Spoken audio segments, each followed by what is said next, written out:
Let me ask you, Makena, was that like something that came off the top of the head? Ama, it was like planned. You sat down and said, this is what you will say, this is what you will say, this is what we say. Ama, it was just like supernatural. Unfortunately, I will have to say that it did not take a lot of work. It was just an idea that was at the top of someone's head when we were rehearsing. And we took a break. Kila mtu akaamua kitu atasema, who they're going to represent.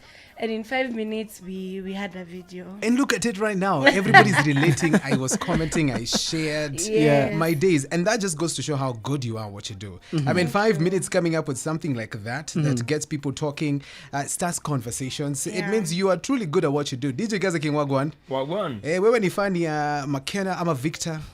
Ama wote?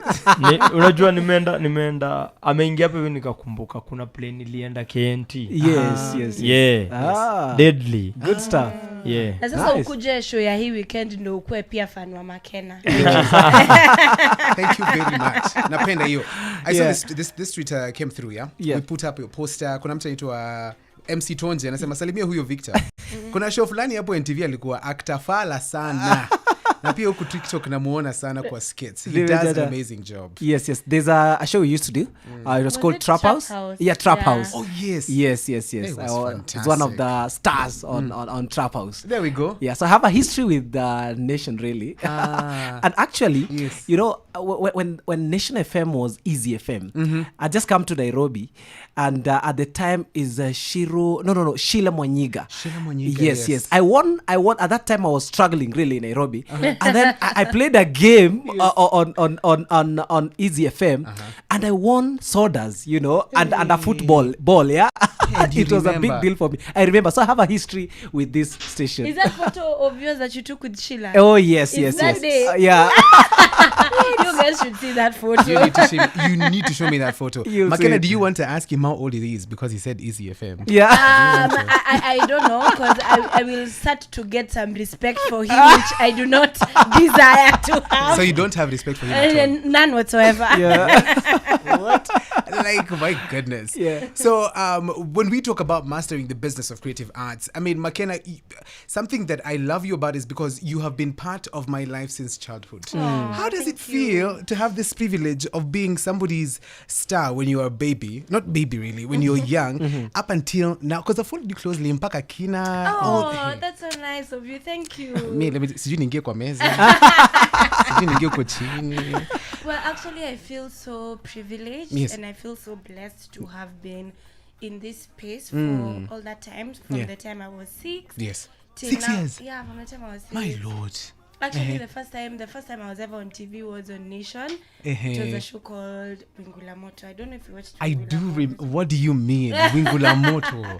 Yeah, so that was the first time I was on TV until now, that I'm 25. Yes. And obviously, like I said, I feel so privileged and blessed to be in this space continually and still be in it, because there's so many people who start as child stars. They don't get to go this far. There's some people who are far much talented than I am, more hardworking, but I don't know, as fate would have it, they've not had the opportunities that I do have. You did have, yes. So apart from me playing my part, there's so many other factors as well that have contributed to me being where I am today. Wow. Victor, Yes. she doesn't have 2 years experience. Yes. She has 19 years experience. 19 solid years. Yeah. Nobody would say no to her. She presents her CV. I know. I've been in this game for 19 years. What do you mean? I know, Give me right? the job. Huyo tu akisema bibi nili act Wingula Moto. That is it. You get the role. You get the role. So what about you? What's your story, Victor? When did it all begin? What started? Is it TV? Is it theater? Because what's common here is that you guys are extremely good at what you do. You have enough experience, you know. So talk to me about what started first, what came first, as we delve deep into this conversation of mastering this art and making money out of it, because these are two different things. You can be so good, but then the money is not coming in. That's true. You can be good and the money is it is coming in. So talk to me about where did you the foundation of your career? So I think for me, when I was in primary school, that's when I first acted. Yes. I was adamant at the time, but my teacher, she was called Sheila. She said, I think there's a role I want you to play. You know, those school drama festivals, and at primary level, they're not advanced. You know, it's just a small skit and that's it. And then when I did that, I did it so well, and she said like, hey, one day you're gonna be an actor. So I didn't take that to account. So when I went to high school, I was actually playing basketball. Yes. You know, as short as I am, I was actually playing basketball. You did that. We could have overlooked that. Yeah. You know. So at that time, then there is this teacher who was called Rogito. He was languages teacher. So he told me, I think you're not gifted at basketball. Yes. You're gifted at drama. Now we're starting the drama, because at that time drama wasn't dominant in that school. You know, Nyamira boys. Yes. So you know, he told me come. So when we went there, we did so well. I would become the best actor all the years that I acted. I was the best actor at music level, public speaking. I would go all the way to nationals. Wow. So then after that, then I realized that we didn't have money for college. Yes. My dad had to be open to me, like, you know what, I don't have a plan for you for college.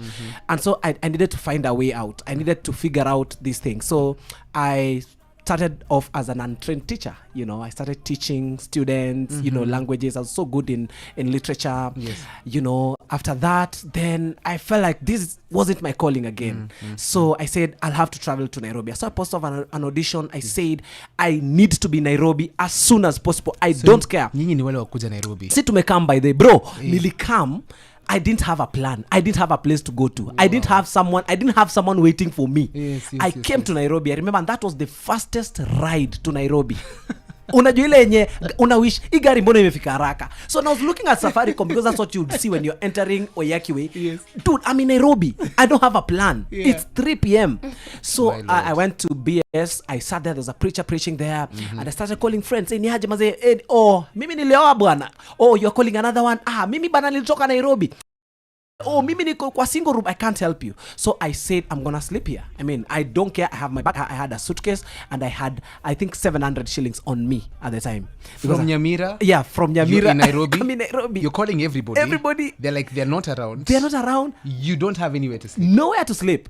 So as I'm figuring out, so the preacher was preaching, and I'm giving myself hope. And at 4 p.m., I could see people going home, you know, boarding buses. And in my mind, I'm like, you guys have the thing I'm dreading. You guys have something that I want. Home. Bro, nyi mnaenda home. Mi siendi home. I want you to hang on there. I want you to hang on there. That's very